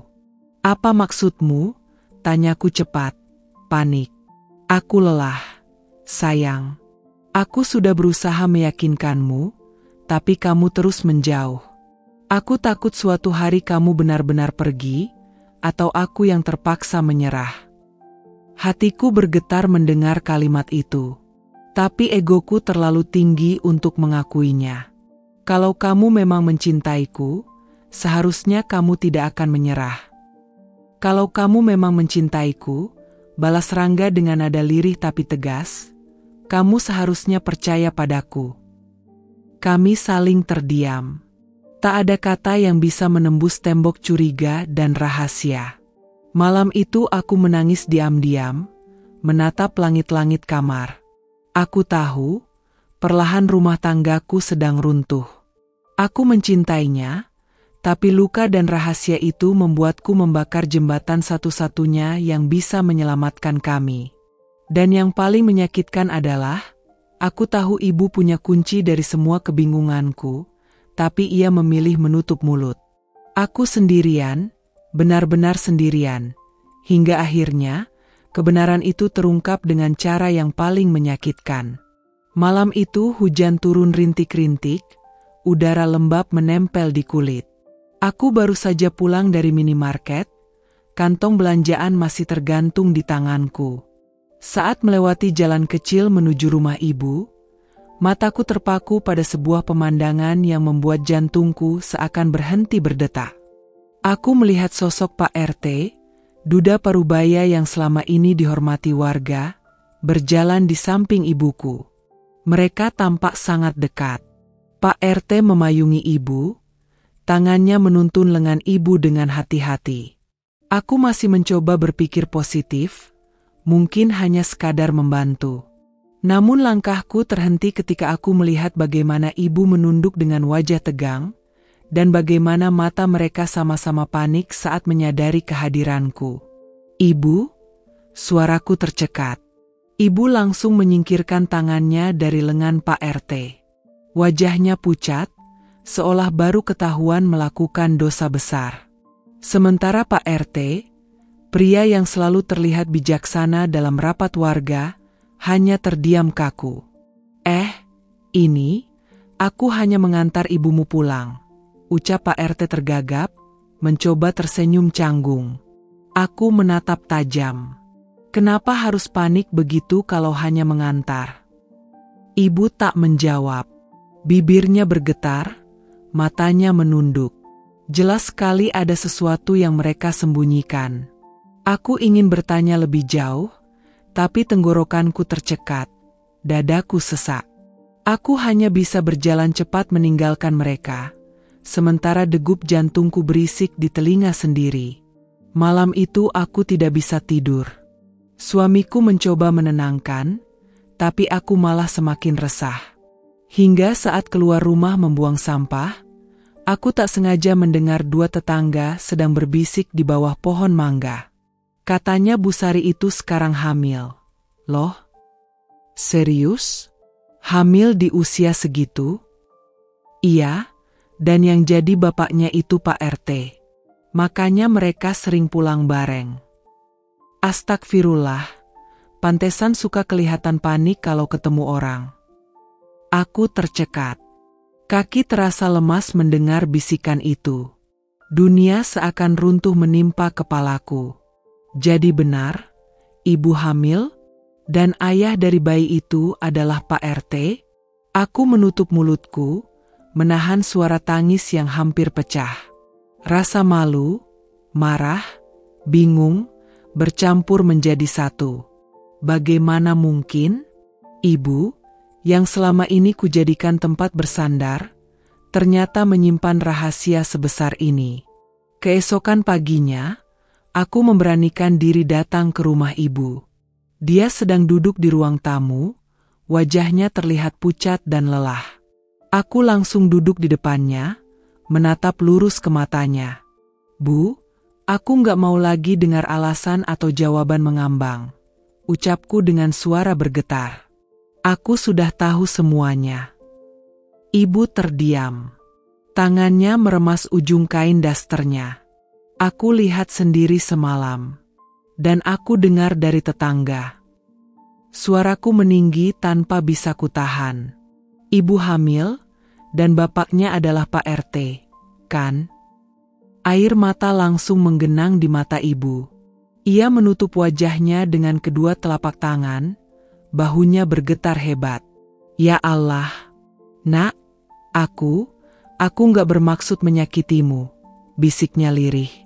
Jawab, Bu, benar atau tidak? Aku menekan suaraku, hampir berteriak. Ibu menurunkan tangannya perlahan, menatapku dengan mata yang sembab. Benar, nak, ibu hamil. Dan anak itu, dari Pak RT. Dunia seakan runtuh saat mendengar pengakuan itu. Aku terdiam, menatap ibu dengan pandangan kosong. Tangisku pecah tanpa bisa ditahan. Kenapa, Bu? Kenapa bisa begini? Ayah baru meninggal beberapa tahun lalu, dan sekarang, ibu malah, aku menunduk, suaraku tercekat. Apa ibu nggak mikirin aku? Apa ibu nggak mikirin aib keluarga? Ibu menangis semakin keras. Nak, ibu juga manusia. Ibu kesepian. Ibu rapuh. Pak RT selalu ada buat ibu. Dia perhatian. Dia mengisi kekosongan yang ayahmu tinggalkan. Ibu nggak pernah berniat bikin malu kamu, apalagi keluarga. Tapi semuanya terjadi di luar kendali ibu. Aku memukul meja, membuat cangkir di atasnya bergetar. Keluar kendali? Bu, ini bukan hal kecil. Ibu tahu apa kata orang kalau mereka benar-benar tahu? Nama kita hancur. Bu, aku juga ikut menanggung malu. Tangisan ibu semakin pecah. Maafkan ibu, nak, maafkan ibu. Percakapan itu membuatku semakin hancur. Aku pulang dengan hati yang porak-poranda. Di rumah, suamiku langsung menyambut dengan wajah cemas. Kamu kenapa? Dari rumah ibu, ya? Aku hanya mengangguk, lalu memeluknya erat. Tangisku pecah di bahunya. Aku nggak kuat, Mas. Ibuku hamil, sama Pak RT. Suaraku terputus-putus. Suamiku terkejut, terdiam beberapa saat. Lalu ia menepuk-nepuk punggungku lembut. Ya Allah, cobaan macam apa ini? Sabar ya, sayang. Kita hadapi sama-sama. Tapi kata-katanya tak banyak membantu. Malu dan kecewa itu terlalu besar untuk kuhadapi. Hari-hari setelahnya berubah menjadi neraka bagiku. Aku selalu merasa semua orang memperhatikanku dengan tatapan aneh. Setiap kali mendengar bisikan, aku curiga itu tentang ibuku. Bahkan, aku mulai menghindari pos ronda atau warung dekat rumah karena takut mendengar gosip lebih jauh. Sementara itu, hubungan dengan ibu benar-benar renggang. Aku tak sanggup menatap wajahnya lagi tanpa merasa hancur. Kadang, saat malam, aku mendengar ibu menangis lirih di dalam kamarnya. Mungkin penyesalan, mungkin ketakutan.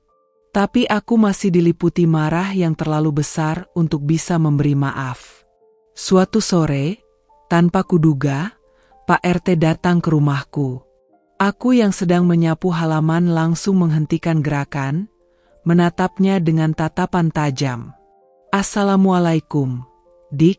Suaranya pelan, nyaris berbisik. Aku tak menjawab. Tanganku mengepal di gagang sapu. Ada apa, Pak?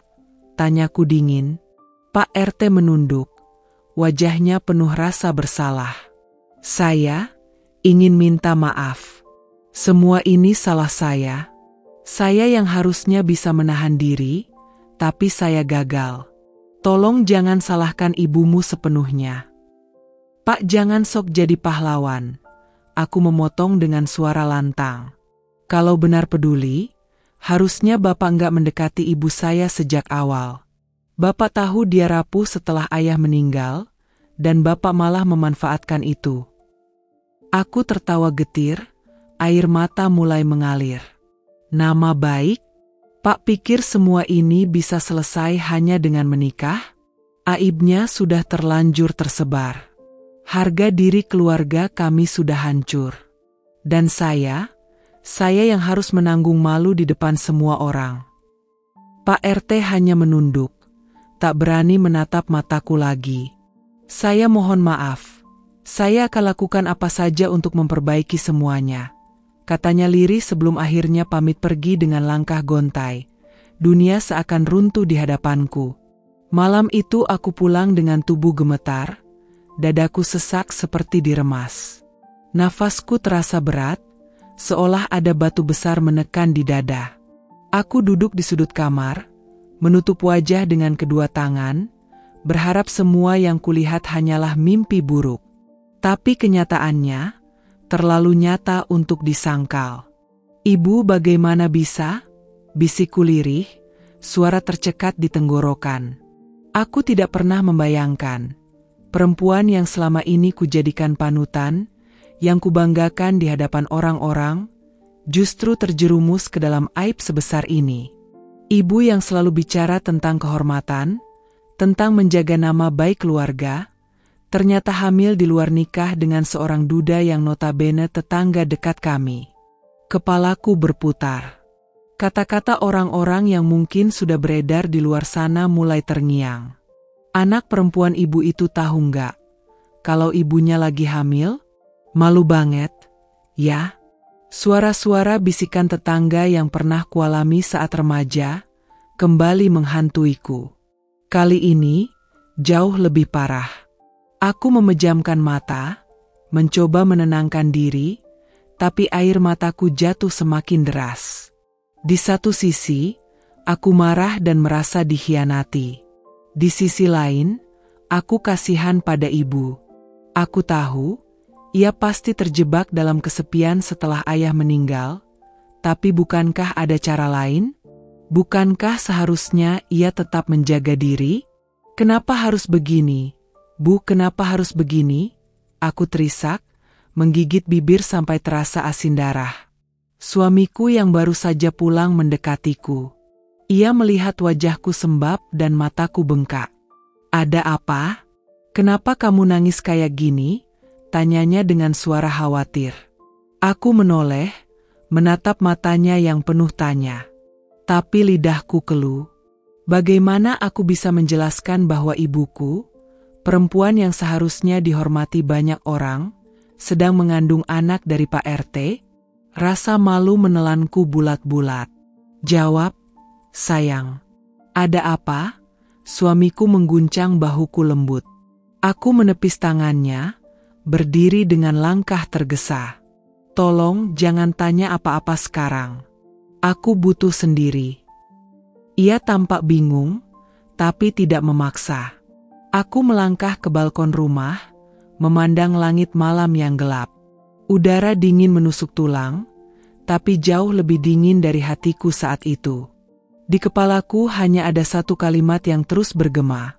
Aku tidak siap menghadapi kenyataan ini. Aku merasa sendirian. Tidak ada tempat untuk bersandar. Suamiku tidak tahu apa-apa. Ibuku menyimpan rahasia yang kini terkuak dengan cara yang paling menyakitkan, dan aku terhimpit di antara cinta seorang anak kepada ibunya dan rasa malu yang begitu besar pada dunia luar.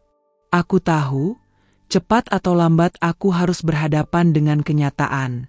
Tapi malam itu, aku hanya bisa menangis dalam diam, memeluk lututku sendiri, berharap waktu bisa berhenti sejenak agar aku tidak perlu menghadapi besok. Sejak kabar itu menyebar, hidupku berubah menjadi mimpi buruk yang tak berkesudahan. Aku merasa seolah-olah udara di sekitar rumah ini menolak untuk kuhirup, seakan ada tembok tak kasat mata yang mengurung langkahku. Jalan setapak yang dulu begitu biasa, kini menjadi panggung penuh mata tajam yang menelanjangiku tanpa ampun. Aku tidak tahu siapa yang pertama kali menyebarkan kabar itu, tapi yang jelas dalam hitungan hari seluruh warga kampung sudah tahu. Ibuku hamil di luar nikah.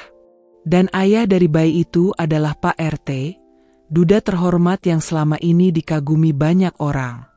Awalnya, aku berharap kabar itu akan meredup, bahwa orang-orang akan lupa dan kembali sibuk dengan urusan mereka sendiri. Tapi ternyata tidak. Justru setiap hari gosip itu semakin membesar, semakin kejam, semakin menghancurkan. Pagi itu, saat aku keluar membeli sayur di warung Bu Darmi, aku bisa merasakan tatapan aneh dari semua orang. Tanganku gemetar ketika menyerahkan uang receh. Wah, rajin juga belanja sendiri sekarang. Biasanya kan ibunya yang sering keluar, kata Bu Darmi dengan senyum yang entah kenapa terasa menusuk. Aku menelan ludah, mencoba tersenyum sopan. Iya, Bu. Lagi ada urusan di rumah, jadi aku yang belanja. Belum sempat aku berbalik, seorang ibu lain yang sedang memilih cabai tiba-tiba menimpali dengan suara setengah berbisik tapi sengaja dibuat bisa didengar. Ya maklum, ibunya kan lagi, ya gitu deh. Lagi nggak enak badan, ya? Ucapan itu disambut tawa kecil dari dua ibu lain yang berdiri di dekatnya. Darahku mendidih. Aku tahu betul maksud dari kata-kata itu. Tapi aku menahan diri, menggenggam erat kantong belanja, lalu buru-buru melangkah pergi. Baru beberapa langkah keluar dari warung, aku mendengar bisikan lain lagi. Kasihan anaknya. Nanggung banget hidupnya. Nanti kalau adiknya lahir, dipanggil apa? Kakak atau anak tetangga? Suara tawa itu masih terdengar sampai aku jauh. Dadaku sesak. Aku ingin menutup telinga, ingin berlari sekuat tenaga, tapi kakiku terasa berat. Sesampainya di rumah, aku langsung membanting pintu. Ibu yang sedang duduk di ruang tamu menatapku kaget. "Kamu kenapa, Nak?" tanyanya. Aku tidak langsung menjawab. Aku menatap wajah ibu, wajah yang dulu selalu kuanggap tegar. Tapi kini, setiap kali aku melihatnya, aku merasa ada 1000 pisau menusuk hatiku. "Ibu tahu nggak? Orang-orang udah ngomongin kita di mana-mana." Suaraku pecah. Aku bahkan nggak bisa beli sayur tanpa harus jadi bahan tertawaan mereka. Ibu terdiam, wajahnya pucat. Matanya bergetar, seperti menahan tangis. "Ibu minta maaf.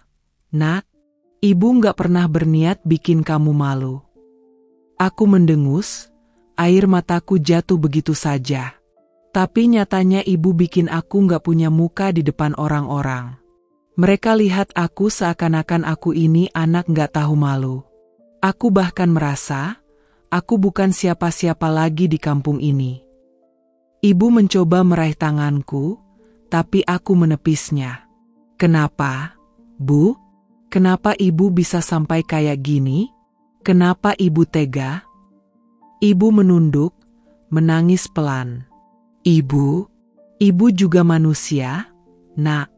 Ibu lemah. Ibu kesepian. Ibu salah." Aku tidak sanggup mendengarnya. Aku berlari masuk ke kamar, mengunci pintu, lalu terisak di atas kasur. Malamnya, suara bisik-bisik tetangga terdengar sampai ke dalam rumah.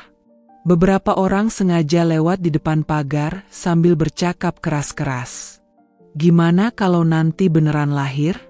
Malu-maluin banget. Anak gadisnya tuh. Kasihan. Bisa-bisa nggak ada yang mau lagi." Jangan salah. Pak RT itu kan duda terhormat. Kalau bener nikah, ya lumayanlah. Tinggal anaknya aja yang harus terima nasib. Aku menutup telinga dengan bantal, tapi suaranya tetap tembus. Aku menangis lagi malam itu. Rasanya aku ingin pindah, ingin pergi jauh dari semua orang. Keesokan harinya, aku memberanikan diri untuk ke sekolah. Tapi ternyata, gosip itu sudah sampai ke telinga teman-temanku. Begitu aku melangkah ke halaman, beberapa anak langsung berbisik-bisik sambil menatapku. Itu kan anaknya Bu Lilis. Kamu tahu kan kabarnya?" Ih, gila ya. Ibunya udah tua tapi masih bisa hamil. Malu banget. Aku pura-pura tidak mendengar. Tapi saat masuk ke kelas, kursi di sebelahku yang biasanya selalu penuh justru dibiarkan kosong. Tidak ada yang mau duduk dekatku. Saat jam istirahat, aku mendengar tawa keras dari pojok kantin. Nanti kalau adiknya lahir, dipanggil apa ya? Tante? Atau malah cucu sekalian? Suara itu membuat kepalaku panas. Aku ingin berteriak, ingin melempar meja, tapi aku hanya bisa menggigit bibir sampai hampir berdarah. Hari itu aku pulang dengan kepala tertunduk. Aku merasa sendirian di dunia ini. Di rumah, aku mencoba berbicara dengan ibu lagi. Bu, apa nggak lebih baik kita pindah saja? Aku nggak sanggup tinggal di sini. Orang-orang udah terlalu kejam. Ibu menatapku lama. Ada air mata di sudut matanya. Kalau kita pergi, orang-orang akan bilang kita lari karena malu. Ibu nggak mau kamu hidup dengan beban itu. Kita harus tetap kuat. Nak, aku menggeleng keras. Tapi aku nggak kuat, Bu. Aku nggak bisa tahan lagi. Aku nggak mau keluar rumah. Aku nggak mau sekolah. Aku nggak mau ketemu orang-orang. Mereka semua jahat. Ibu mendekat, menggenggam tanganku erat. Nak, dengarkan ibu. Hidup memang kejam. Orang-orang memang suka menghakimi tanpa tahu cerita sebenarnya. Tapi kita tidak bisa selamanya lari. Kita harus hadapi, meski sakit. Aku menangis lagi. Tapi kenapa harus aku yang menanggung semua ini? Kenapa, Bu? Ibu tidak bisa menjawab. Ia hanya memelukku erat. Seolah takut aku akan hancur berkeping-keping kalau ia melepaskanku. Malam itu aku tidak bisa tidur. Kata-kata orang-orang terus bergema di kepalaku. Aku merasa dunia ini terlalu sempit. Tidak ada tempat aman lagi untukku. Aku mencoba berbicara dengan ibu, berharap ada penjelasan.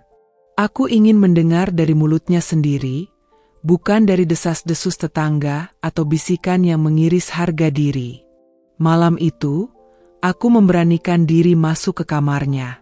Lampu redup, bau minyak kayu putih samar tercium. Ibu duduk di tepi ranjang, tubuhnya gemetar, wajahnya sembab bekas tangis. Saat aku melangkah mendekat, ia segera menunduk, seakan tak sanggup menatap mataku. Ibu, suaraku lirih, hampir patah di ujung. Tolong katakan yang sebenarnya. Aku tidak kuat mendengar semua ini dari orang lain. Air mata ibu jatuh begitu saja. Ia menutup wajah dengan kedua tangannya, tubuhnya terguncang. Lalu ia meraih tanganku, meremasnya dengan erat, seperti seseorang yang tenggelam dan berusaha mencari pegangan. Maafkan ibu, nak. Suaranya pecah, parau, penuh rasa bersalah. Ibu hanya manusia yang lemah. Aku terdiam. Kata-kata itu membuat dadaku sesak. Rasanya dunia kembali runtuh. Aku ingin marah, ingin berteriak, tapi saat melihat wajah ibu yang penuh penyesalan, semua itu seakan tertahan di kerongkongan. Kenapa, Bu? Tanyaku dengan suara bergetar. Kenapa ibu lakukan itu? Bukankah ibu selalu mengajarkan aku untuk menjaga kehormatan? Untuk tidak mempermalukan keluarga? Lalu, bagaimana dengan semua itu? Ibu terisak makin keras. Ibu kesepian, nak. Sejak ayahmu pergi, dunia ibu kosong. Ibu merasa sendirian, dan saat itu, ada seseorang yang datang, memberi perhatian. Ibu kalah. Ibu salah. Tangisku pecah. Kesepian? Lalu kami ini apa? Bu? Aku? Anak-anakmu? Bukankah kami cukup untuk membuat ibu tidak merasa sendiri? Kenapa ibu harus mencari di luar? Ibu memelukku erat, menangis di bahuku. Ibu bodoh. Ibu tidak kuat. Tolong jangan benci ibu. Ibu menyesal, sungguh menyesal. Aku terdiam, tubuhku kaku dalam pelukan itu. Hatiku terkoyak. Aku ingin memeluk balik, Tapi di sisi lain aku juga merasa dikhianati. Rasa hormatku pada ibu runtuh, bercampur dengan cinta dan iba yang tak bisa begitu saja hilang. Aku hanya bisa berkata pelan, aku tidak tahu harus bagaimana. Bu, aku tidak tahu. Tangisan kami malam itu pecah bersama-sama. Tidak ada solusi, tidak ada jawaban pasti. Hanya ada luka yang makin dalam, dan rahasia yang semakin menjerat kami dalam kebisuan. Aku menatap Rangga dengan mata yang bergetar. Malam itu sunyi, hanya suara jangkrik yang terdengar samar dari balik jendela. Aku tidak menyangka kata-kata yang keluar dari bibirnya akan menghantam hatiku sekuat itu. Aku sudah tahu dari awal, ucapnya lirih, hampir seperti bisikan yang menusuk telingaku. Aku membeku. Tahu? Dari awal? Maksudmu apa? Rangga? Suaraku tercekat, bergetar. Rangga menunduk, jemarinya meremas ujung kaos yang dikenakannya. Ia tampak gelisah, seolah mencari kekuatan untuk melanjutkan. Hubungan ibumu dengan Pak RT. Aku tahu sejak lama. Bahkan sebelum kamu mulai curiga. Dadaku seperti diremas dari dalam. Aku terbelalak, mencoba menangkap kembali napas yang entah menghilang kemana. Kamu tahu, dan kamu diam saja selama ini. Ia mengangguk pelan. Aku tahu ini salah. Tapi aku hanya ingin melindungimu. Aku takut kamu gak sanggup menerima kebenaran secepat itu. Makanya aku pilih, diam. Aku hanya bisa bantu dengan cara yang aku bisa. Makanya aku sering ngasih uang, berharap bisa menutup luka yang akan kamu rasakan. Aku terhuyung, seolah lantai di bawahku ambruk. Jadi semua yang kamu lakukan, uang yang kamu kasih, perhatianmu, itu karena kamu kasihan? Karena kamu tahu aku anak dari ibu yang, suaraku terputus, dadaku sesak, yang punya hubungan dengan laki-laki beristri. Bukan begitu, dengar aku dulu, Rangga cepat-cepat menyela, suaranya terdesak. Aku gak pernah kasihan sama kamu. Aku sayang sama kamu. Aku gak tahan lihat kamu terluka. Aku pikir kalau aku bisa jadi penopangmu, meskipun kamu gak tahu apa yang sebenarnya terjadi, itu sudah cukup. Aku menggeleng keras, air mata mulai membasahi pipi. Tapi kenyataannya sekarang lebih menyakitkan. Rangga, kamu bohong. Kamu sembunyikan kebenaran dariku. Sama saja kamu anggap aku lemah. Ya? Kamu pikir aku gak bisa hadapi semua ini. Rangga mendekat, mencoba meraih tanganku, tapi aku menepis kasar. Aku bukan mau meremehkanmu. Aku cuma takut kehilanganmu kalau aku jujur. Aku takut kamu membenciku karena aku tahu lebih dulu. Aku menatapnya tajam di balik kabut air mata.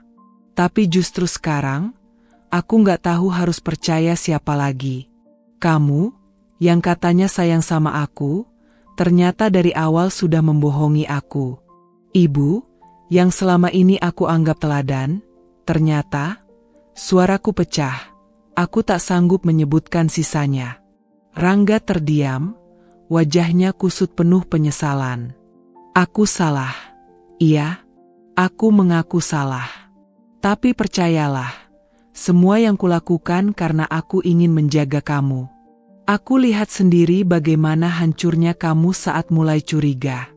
Aku gak tega kalau harus bilang, ya, kecurigaanmu benar. Aku gak sanggup, apalagi lihat kamu menangis karena orang yang kamu cintai sendiri. Aku menunduk, bahuku bergetar. Kamu tahu apa yang paling menyakitkan, Rangga?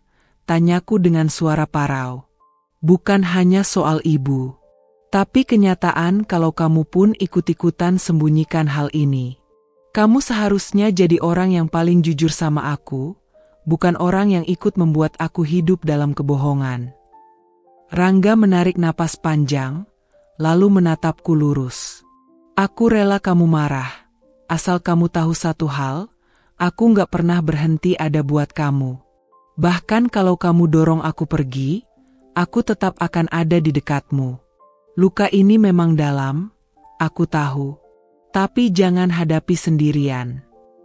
Aku menatapnya lama, tapi hati ini terlalu penuh dengan kekecewaan. Rasanya ada dinding tinggi di antara kami. Aku merasa bersalah karena pernah menuduh Rangga macam-macam, bahwa dia hanya ingin terlihat pahlawan, bahwa dia ada maksud tersembunyi di balik kebaikannya. Semua prasangkaku ternyata keliru. Dia memang berniat melindungiku. Tapi luka akibat kebohongannya justru menancap lebih dalam. Rangga, aku menghela napas panjang. Aku nggak tahu lagi siapa diriku sekarang. Aku nggak tahu bagaimana cara mempercayai siapapun. Kamu orang yang paling kuandalkan, tapi kamu juga yang ikut membuat aku terjebak dalam gelap. Rangga maju selangkah lagi, wajahnya begitu dekat denganku. Kalau kamu mau benci aku, bencilah. Kalau kamu mau marah, marahlah. Tapi jangan pernah berpikir kalau aku akan pergi. Aku sudah pilih jalan ini, menemanimu, meski harus menerima kebencianmu. Itu lebih baik daripada aku harus kehilanganmu. Aku menutup wajahku dengan kedua tangan. Isak tangis pecah, tak mampu lagi kutahan. Semua rasa bercampur, kecewa, sakit, marah, tapi juga rasa hangat karena Rangga tetap bertahan di sisiku. Aku tahu aku terlalu kejam padanya. Aku tahu dia tidak sepenuhnya salah. Tapi hati ini, luka ini, sudah terlanjur dalam. Biarkan aku sendiri dulu, Rangga, bisikku lirih di sela tangis. Aku butuh waktu. Aku takut aku akan semakin membencimu kalau kamu terus di sini. Rangga terdiam. Lama. Lalu aku merasakan jemarinya menyentuh bahuku. Lembut, hanya sebentar. Baik. Aku akan beri kamu waktu. Tapi ingat, aku nggak akan pergi jauh. Aku akan tetap ada, meski kamu menutup pintu. Ia melangkah mundur, lalu keluar perlahan. Pintu kamarku tertutup pelan di belakangnya. Aku terduduk di lantai, menatap kosong. Tangisku semakin menjadi. Kata-kata Rangga berputar-putar di kepalaku, bercampur dengan wajah ibu yang menangis, wajah Pak RT yang penuh rasa bersalah, dan semua kebohongan yang menjeratku. Aku merasa seakan hidupku bukan milikku lagi. Semua orang menyembunyikan sesuatu. Semua orang punya rahasia. Dan aku hanya perempuan yang dibiarkan terhuyung dalam gelap, berusaha mencari pegangan, tapi justru yang kupegang ikut melukai. Kabar itu akhirnya meledak, seperti bom yang tak bisa lagi ditahan ledakannya. Aku masih ingat jelas hari ketika beberapa ibu-ibu di warung kopi berbisik-bisik sambil melirik ke arah rumahku. Bisikan itu bagai jarum yang menusuk telingaku. Katanya Pak RT mau nikahin ibunya sih. Salah satu dari mereka menurunkan suara, tapi tetap bisa kudengar jelas. Ya ampun, pantesan aja sering kelihatan keluar masuk rumah itu. Nggak nyangka, ya. Padahal selama ini kelihatan terhormat. Sambung yang lain sambil tertawa getir. Kalau aku jadi anaknya, malu banget. Hih. Aku berjalan melewati mereka dengan kepala tertunduk, wajahku panas. Aku ingin menutup telinga, tapi suara-suara itu seperti menembus pori-pori tubuhku, tak bisa kuhalangi. Sesampainya di rumah, aku mendapati ibu duduk di ruang tamu. Pak RT ada di sampingnya, dengan wajah penuh penyesalan, seakan baru saja mendapat teguran keras dari warga. Dengar, nak. Suara ibu bergetar, matanya sembab karena menangis. Pak RT, dia berjanji akan menikahiku. Dia mau bertanggung jawab atas semua ini. Aku menatap Pak RT dengan pandangan tajam, seakan ingin menembus isi kepalanya. Bertanggung jawab, Pak? Bertanggung jawab dengan menikahi ibu saya? Setelah semua orang sudah tahu, setelah aib ini jadi bahan gunjingan di warung, di pos ronda, bahkan di pengajian, suaraku meninggi, penuh amarah. Pak RT menarik napas panjang, lalu menunduk. Aku hilaf, Nak, aku memang salah. Tapi aku laki-laki, dan aku tak ingin lari dari kesalahan. Aku akan menikahi ibumu.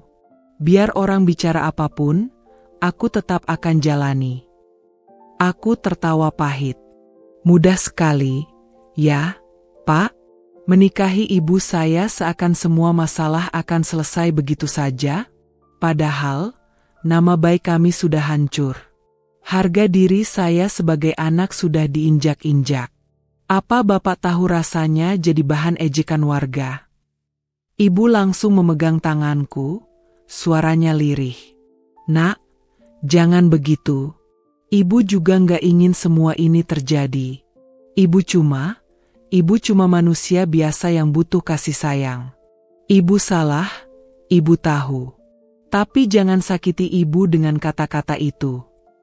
Aku menoleh ke arahnya, air mataku mulai jatuh. Bu, aku nggak pernah minta banyak. Aku cuma pengen ibu tetap jadi sosok yang bisa kubanggakan. Tapi sekarang, aku bahkan gak berani keluar rumah tanpa orang melirik dan berbisik di belakangku. Pak RT berusaha mendekat, tapi aku mundur selangkah.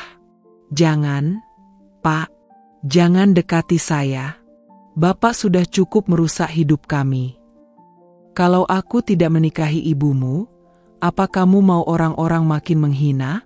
Dengan menikah, setidaknya ada bentuk tanggung jawab. Orang akan melihat aku resmi. Itu lebih baik, bukan? Suaranya terdengar memohon. Aku mendengus sinis. Lebih baik menurut siapa? Pak? Menurut Bapak yang ingin cuci tangan? Atau menurut warga yang sudah puas bergosip? Menurut saya, semua ini tetap salah. Dan luka ini nggak akan hilang meski ada cincin di jari ibu. Ibu menangis semakin keras. Nak, tolong jangan benci ibu. Ibu mohon. Aku memejamkan mata, menahan sakit di dada. Aku tahu, ibu juga korban perasaannya sendiri. Tapi sulit bagiku menerima semua ini dengan lapang dada. Malam itu, aku keluar rumah. Udara dingin menusuk kulit, tapi lebih menusuk lagi tatapan orang-orang yang kutemui di jalan. Seorang bapak-bapak di pos ronda bersiul sinis saat aku lewat. Nah, itu dia anaknya. Kasihan, ya, punya ibu begitu. Aku berhenti sejenak, menatap mereka dengan mata merah. Kalau kalian gak bisa menghargai orang lain, setidaknya diamlah. Jangan seenaknya menginjak harga diri orang lain. Mereka terdiam sejenak, tapi kemudian tertawa kecil, seolah perkataanku hanya angin lalu. Aku berjalan semakin cepat, tak sanggup mendengar lebih banyak. Sesampainya di rumah, Rangga sudah menungguku di teras. Wajahnya cemas. Kamu dari mana? Aku khawatir. Aku tahu ini berat buatmu. Aku duduk di sampingnya, bahuku lunglai. Rangga, aku lelah. Rasanya semua orang jadi hakim. Aku bahkan tak lagi punya tempat untuk sembunyi. Ia menggenggam tanganku erat. Aku tahu. Tapi dengar, kamu gak sendiri. Aku ada di sini. Mungkin orang-orang gak akan berhenti bicara, tapi kamu harus percaya. Waktu akan buktikan segalanya. Jangan biarkan gosip mereka menghancurkanmu. Aku menatap matanya, berusaha mencari kekuatan di sana. Tapi Rangga, bagaimana kalau aku sendiri nggak bisa memaafkan? Bagaimana kalau rasa malu ini selamanya tinggal di sini? Aku menepuk dadaku sendiri. Rangga terdiam lama, lalu berbisik, mungkin kamu nggak bisa melupakan. Tapi kamu bisa memilih, apakah mau terus hidup dalam luka, atau bangkit dan menghadapi semuanya. Aku menunduk, air mataku kembali jatuh. Kata-katanya menusuk, tapi juga menyalakan sedikit cahaya dalam gelapku. Di kamar, aku mendengar suara ibu berdoa lirih. Ya Allah, ampuni hamba MU. Jangan biarkan anakku hancur karena dosa hamba. Lindungi dia dari rasa malu yang tak pantas ia tanggung. Hatiku bergetar. Mungkin benar, aib sudah menyebar. Mungkin benar, nama baik ibu tak lagi terhormat di mata orang. Tapi di dalam rumah ini, aku masih anaknya. Dan aku harus menemukan cara untuk tetap berdiri. Meski dunia menertawakan, hari itu, langkah kakiku terasa berat saat keluar dari rumah. Udara kampung sebenarnya sejuk, tapi bagiku, setiap hembusan angin membawa bisikan-bisikan tajam yang menusuk telinga. Tatapan orang-orang tak lagi sama. Ada rasa iba, ada yang mengejek, ada pula yang hanya sekadar pura-pura tak tahu, padahal aku tahu mereka membicarakannya di belakang. Aku menggenggam erat tangan Dion, pacarku, satu-satunya tempatku bersandar sejak aib itu terbongkar. Tapi bahkan dengan kehadirannya, dadaku tetap sesak. Ketika aku melewati deretan warung kecil dekat mushola, samar-samar terdengar suara dua ibu-ibu yang sedang berbincang sambil menunduk, seakan takut aku mendengar. Padahal jelas sekali, kalimat mereka tertuju padaku. Kasihan ya Fania, salah satu dari mereka berbisik. Iya, ibunya tua-tua masih bisa hamil, dan sama Pak RT pula. Tubuhku kaku seketika. Suara itu seperti petir di siang bolong. Meski aku sudah menduga, tapi ketika benar-benar mendengarnya langsung, rasanya sakit luar biasa. Aku menunduk, berusaha menahan air mata yang menggenang. Tanganku langsung meremas tangan Dion lebih kuat. Dion menoleh cepat, melihat wajahku yang mulai bergetar menahan tangis. "Fen, kamu dengar tadi?" Suaranya pelan, khawatir. Aku mengangguk, bibirku bergetar. "Aku dengar, Dion, semua orang pasti sudah tahu. Mereka menertawakan aku. Bukan ibu saja yang jadi bahan omongan, tapi aku juga." Dion langsung menghentikan langkah kami, lalu menarikku ke sisi jalan yang agak sepi. "Dengar aku, Fen. Kamu gak salah, kamu gak melakukan apa-apa. Jangan biarin mereka bikin kamu hancur." Aku menatapnya dengan mata berkaca-kaca. Tapi kenyataannya, Dion, aku tetap harus menanggung semua ini. Aku yang jadi anak, aku yang kena dampaknya. Kamu gak tahu rasanya ditatap seperti aku ini, najis. Aku tak kuasa lagi menahan tangis. Air mata mengalir deras, membuat pundakku bergetar. Dion langsung memelukku, mengusap punggungku dengan lembut. "Tenang, Fen, aku di sini. Aku gak akan ninggalin kamu. Biarlah mereka mau ngomong apa, yang penting kamu tetap kuat." Tapi pelukan Dion tak serta-merta bisa meredakan luka yang sudah terlalu dalam. Aku merasakan setiap tatapan, setiap bisikan, seakan jarum-jarum yang menusuk kulitku. Bahkan ketika Dion mencoba mengalihkan pembicaraan, kepalaku tetap dipenuhi dengan kata-kata kejam itu.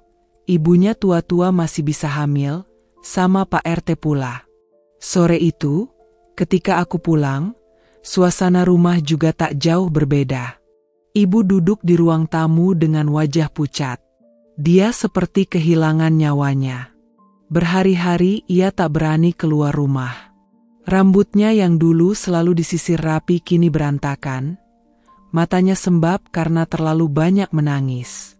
Aku berdiri di hadapannya, terdiam cukup lama sebelum akhirnya berkata dengan suara bergetar. "Bu, aku gak kuat.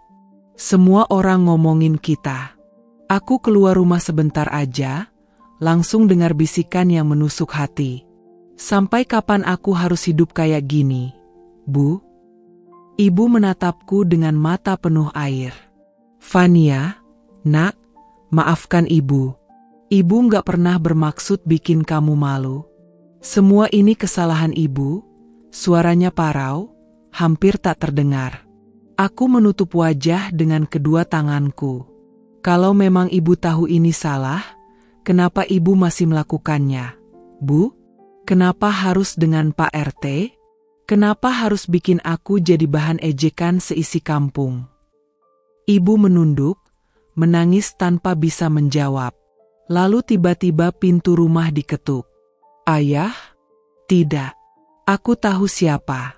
Rangga, kakakku, muncul dengan wajah letih. Ia masuk dan duduk tanpa berkata apa-apa. Tatapannya kosong, seperti kehilangan arah. Fen, akhirnya ia membuka mulut. Kamu harus kuat. Jangan pedulikan mereka. Aku menatapnya tajam. Kamu gampang ngomong gitu, Kak. Kamu lelaki. Kamu bisa pura-pura cuek, bisa jalan dengan kepala tegak. Tapi aku perempuan, Kak. Semua tatapan itu langsung menusuk. Semua bisikan itu bikin aku mau mati rasanya. Rangga mendesah panjang, menekuk wajahnya. Aku tahu, Fen, aku tahu. Makanya aku dari awal selalu berusaha nutupin ini semua biar kamu gak tahu. Aku kasih uang ke Pak RT, aku jaga omongan orang, tapi akhirnya semua kebongkar juga. Aku cuma mau lindungin kamu, Fen. Aku terdiam. Ada rasa sesal dalam hatiku, karena aku dulu sempat marah besar dan menuduhnya macam-macam. Tapi luka yang sekarang kurasakan terlalu berat untuk sekadar diobati dengan kata maaf. Fen, suara Dion tiba-tiba terdengar. Dia ternyata mengikutiku masuk, menatap kami semua dengan wajah serius. Aku tahu ini berat, tapi kalian gak bisa terus saling menyalahkan. Yang terjadi udah terjadi. Sekarang yang penting, gimana kalian bisa bangkit dari semua ini? Fania butuh kekuatan, bukan hanya air mata. Aku menoleh padanya, air mata masih jatuh. Tapi gimana caranya? Dion? Semua orang udah tahu. Semua orang udah menilai. Nama keluarga kita udah hancur. Bahkan kalaupun Pak RT benar-benar tanggung jawab nikahi ibu, tetap aja aibnya nggak akan hilang. Ibu langsung terisak lagi. Rangga memejamkan mata, seakan tak sanggup mendengar kalimat itu. Dion menggenggam bahuku erat. Fen, kamu punya aku. Aku akan tetap ada buat kamu, apapun kata orang. Kamu bukan dosa ibumu, kamu bukan aib keluargamu. Kamu Fania, perempuan kuat yang aku cintai. Jangan biarin mereka menghancurkanmu. Kata-kata Dion seharusnya bisa jadi penghiburan. Tapi aku hanya bisa menangis. Aku tahu ia tulus, tapi luka ini terlalu nyata. Bisikan orang-orang akan terus mengikuti, setiap kali aku melangkah keluar rumah. Malam itu, aku tak bisa tidur. Aku teringat lagi bisikan di jalan tadi, teringat tatapan orang-orang, teringat wajah Dion yang berusaha menenangkanku meski aku terus memberontak. Aku keluar ke teras rumah, duduk di kursi bambu, menatap langit malam yang penuh bintang. Hatiku hancur, tapi aku juga sadar. Aku harus memilih, terus terpuruk, atau mencoba berdiri meski dengan luka. Suara langkah pelan terdengar. Ternyata Dion datang lagi, membawa jaket untukku. Aku tahu kamu gak bisa tidur. Aku temenin, ya, katanya lembut. Aku hanya mengangguk pelan. Dia duduk di sampingku, membiarkan hening mengisi udara. Lalu perlahan, ia menggenggam tanganku. Fen, aku tahu kamu kuat. Kamu mungkin gak merasa begitu sekarang, tapi aku lihat jelas kekuatan itu ada di dirimu. Jangan biarin omongan mereka menghapus siapa dirimu sebenarnya. Aku menoleh padanya, menatap mata Dion yang begitu tulus. Untuk pertama kalinya sejak semua ini terbongkar, aku merasa ada cahaya kecil di tengah kegelapan. Air mataku kembali jatuh, tapi kali ini aku tak merasa sendirian. Terima kasih, Dion, bisikku lirih. Dia tersenyum, lalu merengkuhku dalam pelukan hangatnya. Kita akan lewati ini bareng-bareng. Aku janji. Dan malam itu, meski luka tetap ada, aku mulai percaya, mungkin masih ada harapan untukku, meski hidupku porak-poranda. Akhirnya, ibu benar-benar menikah dengan Pak RT. Tidak ada pesta, tidak ada undangan, hanya pernikahan diam-diam yang dilakukan untuk menutupi aib yang sudah terlanjur menjadi bahan gunjingan tetangga. Semua orang tahu, semua orang membicarakan, tapi pura-pura tidak peduli. Aku hadir bukan sebagai saksi kebahagiaan, melainkan sebagai saksi kehancuran. Aku berdiri di sudut ruangan, tubuhku kaku, wajahku tanpa ekspresi. Rasanya aku ingin berteriak, ingin melawan, tapi suaraku mati di tenggorokan.